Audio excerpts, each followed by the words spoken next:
Bonjour à tous, il est 12h30 sur Grand Lille TV, nous sommes en direct, merci de votre fidélité. À la une de l'actualité, bien sûr, journée de grève dans l'éducation nationale, on y reviendra largement dans ces éditions cet après-midi.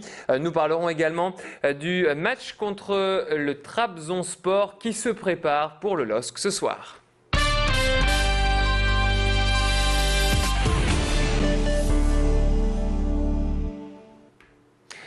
Journée noire dans l'éducation nationale, les syndicats du public et fait très rare du privé appellent tous à la grève. D'après le ministère de l'Éducation, on recense près de 29% de professeurs grévistes en primaire et un peu plus de 22% en secondaire.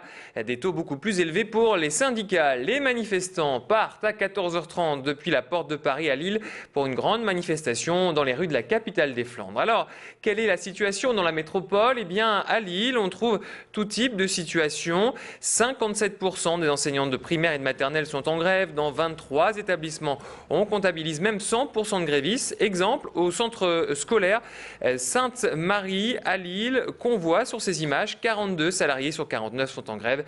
C'est la toute première fois. À Lille, toujours, l'école primaire Lamartine a organisé un service minimum car la moitié des enseignants est en grève. Enfin, l'école Gaston Berger à la Madeleine était complètement fermée ce matin.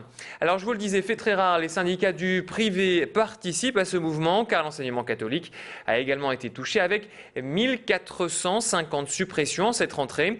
D'autres restrictions se profilent pour septembre prochain. Alors, je vous propose donc d'écouter le directeur de l'école Sainte-Marie à Lille.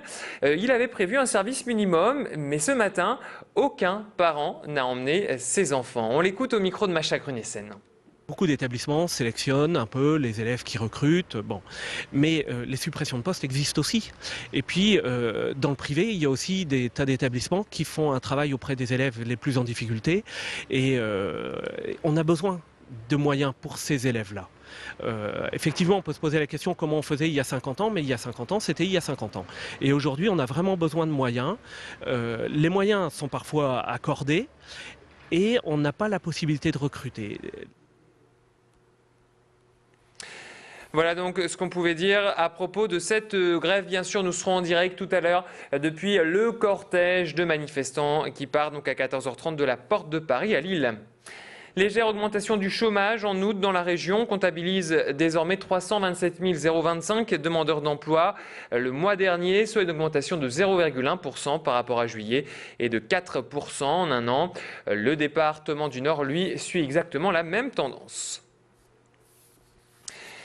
La police lance un appel à témoins après un accident. Dimanche soir, 2 motards ont été victimes d'un grave accident rue de la République à Comines. Les 2 personnes ont été retrouvées sur le sol par les secours, les jambes fracturées.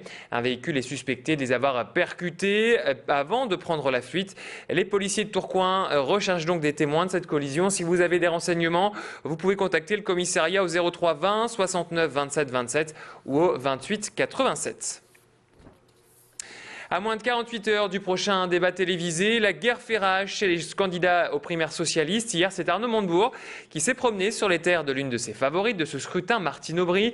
Arnaud Montebourg a pris un bain de foule sur la grande place de Lille et a tenu un stand-up politique. Devant une foule de curieux, le candidat aux primaires a rappelé ses grands axes de son programme, la démondialisation, l'instauration de taxes aux frontières ou sur les transactions financières. Arnaud Montebourg a tenté de convaincre les foules de le porter candidat lors des prochaines primaires, les 9 et 16 octobre prochains. Alors justement, a-t-il séduit le public avec cette grande opération, avec ce show ? On va écouter donc ses réactions plutôt mitigées recueillies par Bertrand Tang. Sa candidature n'est pas spécialement utile vu le nombre de candidats qu'il y a de présents. Et aussi parce que la 6ème République, c'est une idée qui vient aussi du front de gauche. Et puis finalement, ces idées, je ne les trouve pas différentes des autres candidats. Il n'a pas assez de visibilité par rapport aux autres candidats du Parti Socialiste. Là, je vois, il est obligé de tenir un meeting comme ça sur la Grand Place. Bon, si Martine Aubry, elle vient, à mon avis, elle n'aura pas de problème. Cette petite intervention où tout le monde peut venir et poser sa question, c'est quand même intéressant, c'est quand même courageux, quoi. Vous auriez voté pour lui aux primaires socialistes ? Je pense pas, non, clairement non. Non, je serais plus sur Martine Aubry ou Manuel Valls. Ça fait plaisir de voir un peu que les hommes politiques se déplacent sur le terrain, ils sont là, près du peuple. La métropole poursuit sa balade à vélo. Après l'arrivée réussie du Vélil, l'ADAV a lancé hier un nouvel atelier de réparation dans le quartier d'Oisem à Lille.